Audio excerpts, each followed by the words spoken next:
ಪರಲೋಕದವುಗಳ ಕಡೆಗೆ ನೋಡುವಂತೆ ನಿಮ್ಮ ಆತ್ಮವನ್ನು ವಾಕ್ಯದಲ್ಲಿ ಬಲಪಡಿಸುವ ಅನುದಿನದ ಧ್ಯಾನ. ಇಂದಿನ ಧ್ಯಾನದ ಶೀರ್ಷಿಕೆ ನಮ್ಮ ಒಂದೇ ನಿರೀಕ್ಷೆಯಾಗಿರುವ ಕ್ರಿಸ್ತನು. ಈ ದಿನದ ಸತ್ಯವೇದದ ವಾಕ್ಯ: ನಾವು ಯಾವಾತನಿಗೆ ಲೆಕ್ಕ ಒಪ್ಪಿಸಬೇಕಾಗಿದೆಯೋ ಆತನ ದೃಷ್ಟಿಗೆ ಸಮಸ್ತವು ಮುಚ್ಚುಮರೆಯಿಲ್ಲದ್ದಾಗಿಯೂ ಬಯಲಾದದ್ದಾಗಿಯೂ ಅದೇ. ಆತನ ಸನ್ನಿಧಿಯಲ್ಲಿ ಅಗೋಚರವಾಗಿರುವ ಸೃಷ್ಟಿಯು ಒಂದೂ ಇಲ್ಲ. ಇಬ್ರಿಯ 4ನೇ ಅಧ್ಯಾಯ 13ನೇ ವಚನ. ನಮ್ಮ ಕರ್ತನು ಜ್ಞಾನದ ದೇವರಾಗಿದ್ದಾನೆ. ಮನುಷ್ಯರನ್ನು ತೂಗಿ ನೋಡುವವನಾಗಿಯೂ ಅವರ ಗುಣಸ್ವಭಾವದ ಅಭಿವೃದ್ಧಿಯನ್ನು, ಅವರ ಎಲ್ಲ ಉದ್ದೇಶಗಳನ್ನು ತೂಗಿ ನೋಡುವವನಾಗಿಯೂ ದೇವರು ತನ್ನ ವಾಕ್ಯದ ಮೂಲಕ ಪ್ರಕಟಗೊಂಡಿದ್ದಾನೆ.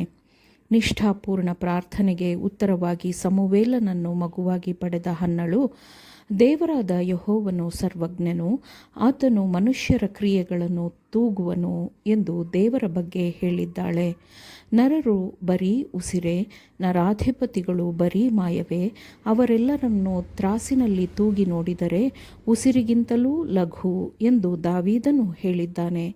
ನೀನು ಅತ್ಯಧಿಕವಾದ ಯಥಾರ್ಥವಂತನು, ನೀತಿವಂತನ ದಾರಿಯನ್ನು ತೂಗಿ ನೋಡುತ್ತೀ ಎಂದು ಯೆಶಾಯನು ಹೇಳಿದ್ದಾನೆ. ಮನುಷ್ಯನ ನಡತೆಯೆಲ್ಲ ಸ್ವಂತ ದೃಷ್ಟಿಗೆ ಶುದ್ಧ, ಯೆಹೋವನು ಅಂತರಂಗವನ್ನೇ ಪರೀಕ್ಷಿಸುವನು ಎಂದು ಸೊಲೊಮೋನನು ಬರೆದಿದ್ದಾನೆ.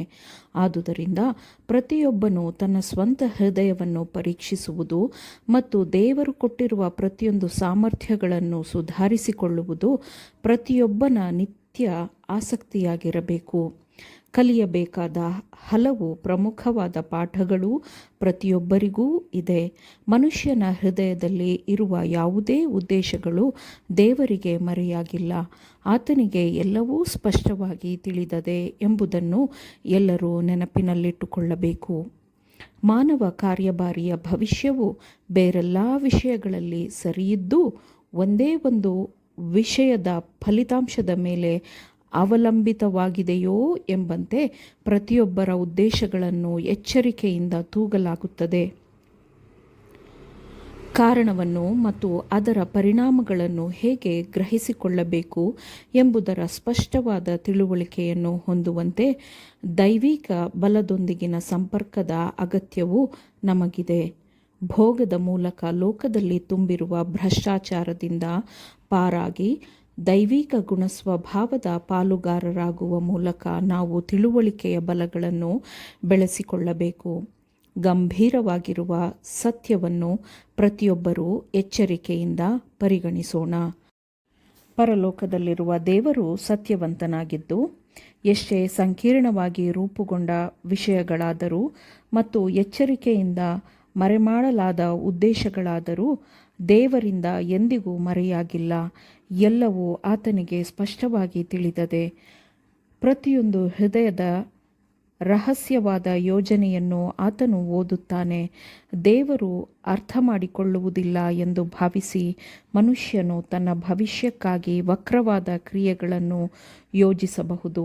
ಆದರೆ ಪುಸ್ತಕಗಳು ತೆರೆಯಲ್ಪಡುವ ಆ ಮಹಾದಿನದಂದು ಪ್ರತಿಯೊಬ್ಬ ಮನುಷ್ಯನ ಹೆಸರಿನ ಮುಂದೆ ಬರೆದಿರುವ ವಿಷಯಗಳ ಆಧಾರದ ಮೇಲೆ ನಿರ್ಣಯಿಸಲಾಗುತ್ತದೆ. ಆ ಕ್ರಿಯೆಗಳು ನಡೆದಂತೆಯೇ ಆ ಮಹಾದಿನದಂದು ಪ್ರಕಟವಾಗುತ್ತದೆ. ನನ್ನಲ್ಲಿ ಪಾಪವಿಲ್ಲ ಎಂದು ಹೇಳುವಂತೆ ಒಬ್ಬ ಮನುಷ್ಯನು ಎಷ್ಟೇ ಶ್ರದ್ಧೆಯಿಂದ ಪ್ರಯತ್ನಿಸುತ್ತಿದ್ದರೂ ಹಾಗಿರುವವರು ಯಾರೂ ಇಲ್ಲ. ಹೀಗೆ ಹೇಳುವವನು ಅಪಾಯಕಾರಿ ವಂಚನೆಯಲ್ಲಿ ಬಿದ್ದಿರುತ್ತಾನೆ. ನಮ್ಮಲ್ಲಿ ಪಾಪವಿಲ್ಲವೆಂದು ನಾವು ಹೇಳಿದರೆ ನಮ್ಮನ್ನು ನಾವೇ ಮೋಸಪಡಿಸಿಕೊಳ್ಳುತ್ತೇವೆ ಮತ್ತು ಸತ್ಯವೆಂಬುದು ನಮ್ಮಲ್ಲಿಲ್ಲ ಎಂದು ವಾಕ್ಯವು ಹೇಳುತ್ತದೆ.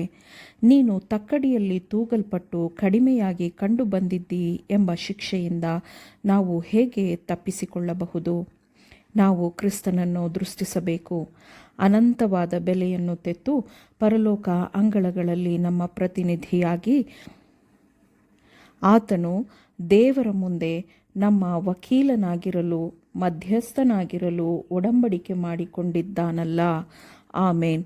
ದೇವರ ವಾಕ್ಯಗಳನ್ನು ಶ್ರದ್ಧೆಯಿಂದ ಆಲಿಸುವವರು ಮಾತ್ರವೇ ಆಗಿರದೆ ಪಾಲಿಸುವವರೂ ಆಗಬೇಕೆಂದು ನಿಮ್ಮನ್ನು ಉತ್ತೇಜಿಸುತ್ತೇನೆ. ಪರಿಶುದ್ಧಾತ್ಮನ ಸಹಾಯದಿಂದ ಆಲಿಸಿದ ನಿಮ್ಮೆಲ್ಲರಿಗೂ ಧನ್ಯವಾದಗಳು. ಮತ್ತೆ ದೈನಂದಿನ ಧ್ಯಾನಕ್ಕಾಗಿ ನಾಳೆ ಸಂಧಿಸೋಣ. ಆಮೇನ್.